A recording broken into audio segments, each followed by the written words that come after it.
Welcome again to Real Chat. And we'll chat about the Prime Minister's remarks of whether big countries are not hoarding instead of prudently stocking up on COVID-19 vaccines, and that a consummate spread across the world would instead ensure a certain vaccine threshold to defeat the virus. Quite a bold remark and comment from our Prime Minister. And as we said before, we're not going to make it go unnoticed, right?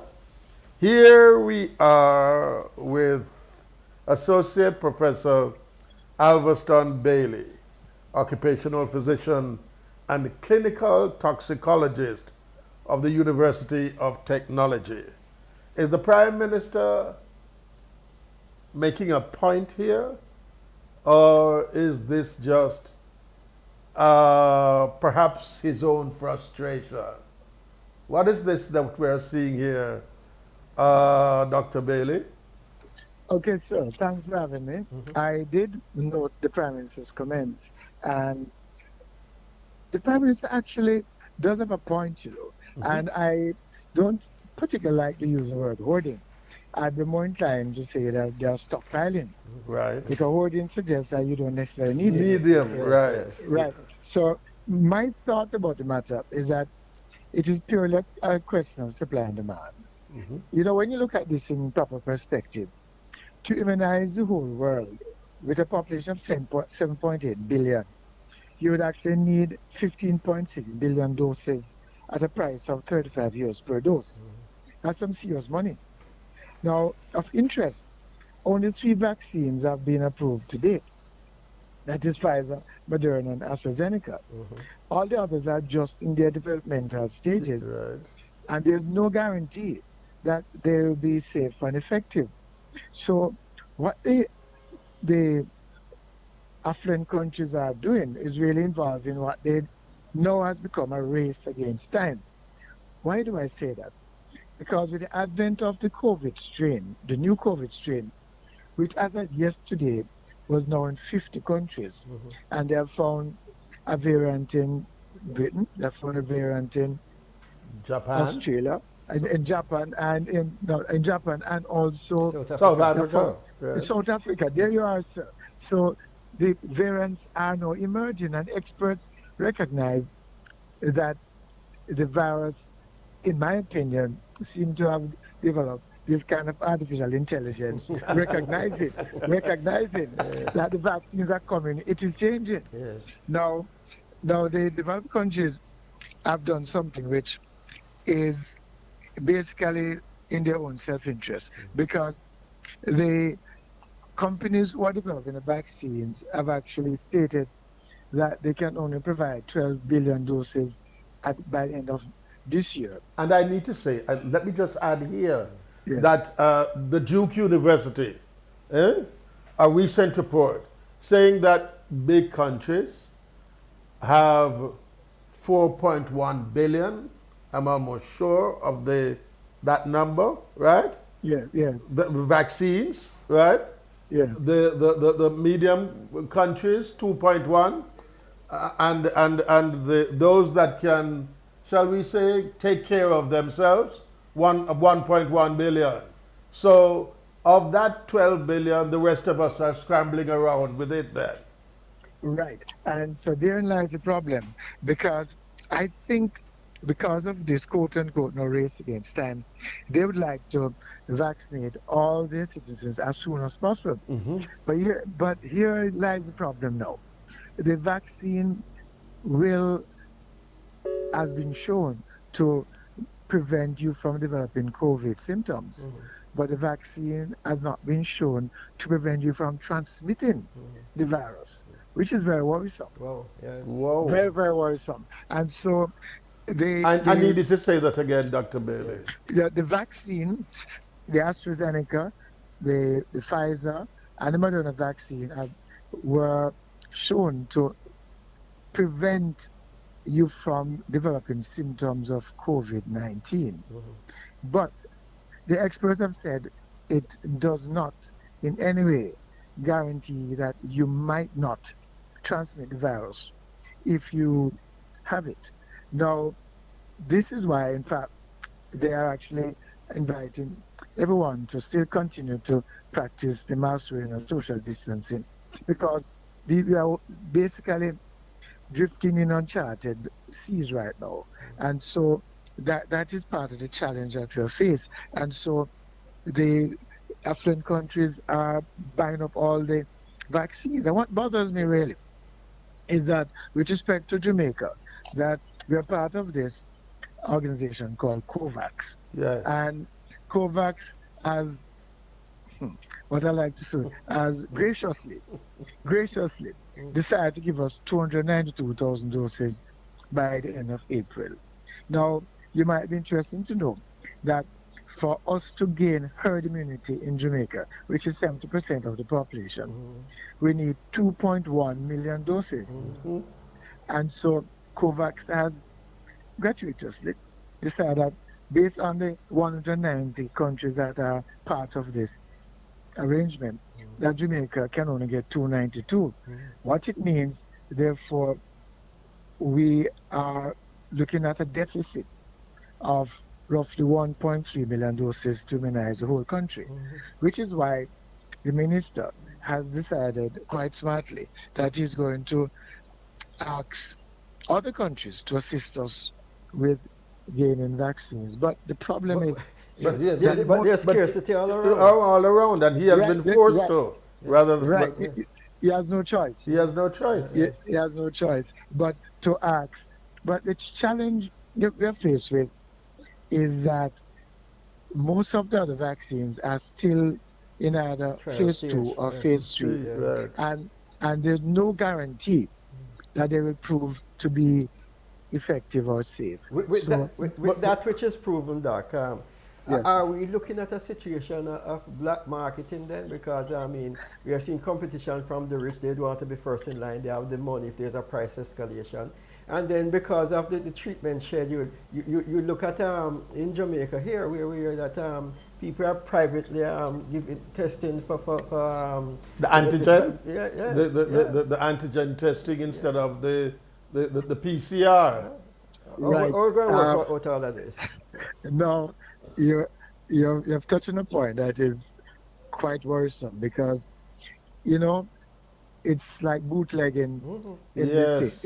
If you have limited supply, people are going to cash in on this, and there's going to be And there's third always party. the issue of the quality of the product when you have There you are. that black Right. market spread. Right, and But, there's the problem. but I want to say this to you, which I need to make this point because I'm very worried when you just a while ago mentioned that hey, the vaccines to date, yes, they will not make you have the symptoms of the virus. They prevent you having serious symptoms of the virus, Still a but they carrier. do Correct. not prevent the spread of the virus, right? Correct. To date, Correct. which means Right. it deepens the plight of the poorer countries then in this Indeed. whole issue of the threshold that we would like to have.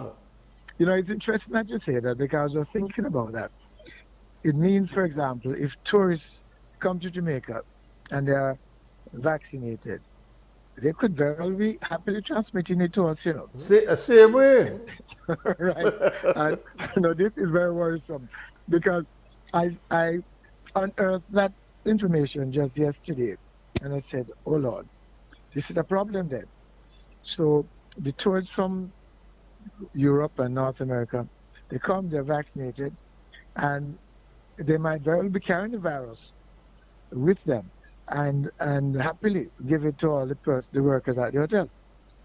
So we have a lot of work to do in terms of fine tuning this vaccine Yeah. to Just to ensure that it doesn't a quick transmit the question, infection. Doc, because we are close Yeah. to closing. Right. With the scientists that we have here, are we having anybody who is looking at some sort of experimentation to see how close we can get to doing our own thing?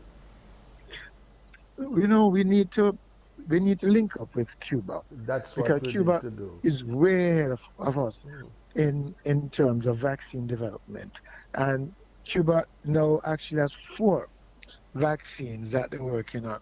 I cannot understand why research and development is Yes. almost absent in Jamaica, Right. Oh. because we do have the intellectual capacity to do research, but we need commitment from the government. Because if you recall, in the Operation Warp Speed, the government pumped billions of dollars into research and development. That's why the companies were able to fast track Right. the development of the vaccine. And so the answer is yes. We need to, eh, get the government to buy into the need to to get the scientists some Yes. funds Yes. to do research and development so that we, in fact, can develop our own All right, vaccine. put Let's a face it. proposal to them, Doc. We have to We run do. out of If time. Cuba can do it, why can't we? Yes, We sir. can. We most certainly We'd like to can. thank you and appreciate you In many taking the cases, time. it's just a lack of the political will. Yes, sir. All Well, right. thanks very much for having me. Yeah, man. I Good. hope that I was able to add Oh, some clarity to the certainly situation. so. Certainly so. Thank you, Good. sir. Thank you very much. Back in a while.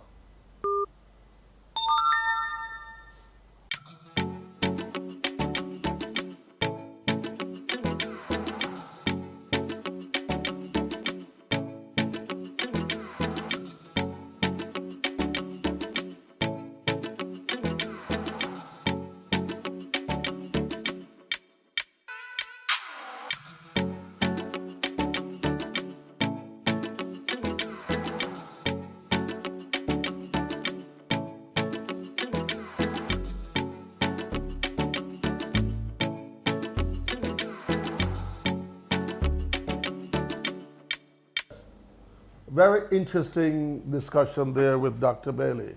We have his colleague now on the line, a Dr.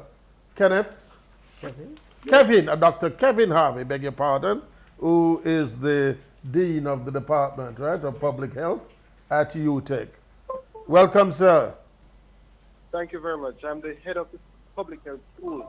Oh, head of the Public Health School. Yes, thanks for that. The Prime Minister's remarks. Hoarding on the part of big countries, or is it that they're just prudently stockpiling based on the number of the citizens, the number of citizens in each respective countries? Well, what you find is that each country is trying to protect their own citizens without due consideration to the abilities or the disproportional abilities of the rest of the world. But this cannot be the way to go in terms of a public health crisis, which is an international issue at this stage. It's a pandemic, meaning that all countries are now Affected. impacted. Right. A more meaningful way to have gone would have been to look at the percentage of vulnerable persons across the world and try to distribute the vaccine to those persons before providing vaccination to all persons, for example, in one country. So, as you can see, the richer countries are procuring vaccines enough for all their adult citizens. But at the same time, the recommendation is that those who are more at risk, the elderly and those in care homes and those with chronic non-communicable diseases are more at risk for death and severe disease. So what you find now with the approach that is going on is that those in the richer countries who are at lesser risk will actually potentially now receive the vaccine way ahead of those at greater risk in the poorer countries. And so you have a great disproportion in terms of the severity of disease on the different populations and the impact on their economy. Does this strike at the heart when we remove all the masks? Does this strike at the heart of vaccine availability and pricing? What it strikes at is the lack of a global public health convention that works, that leads to the protection of all citizens of the world. And, not just based on ability to pay. health should not be apportioned based on your ability to pay. And so we need to see in the world today a new public health convention that is binding on the richer countries as well as those in poorer settings. How much of a voice do we have in that regard? I hear that perhaps you're a member of one of those committees seeking new policies now, given what is happening. Well, the voice is really at the WHO, and all of the countries do have a voice at the WHO. But the WHO seems to be very weakened and needs some restructuring.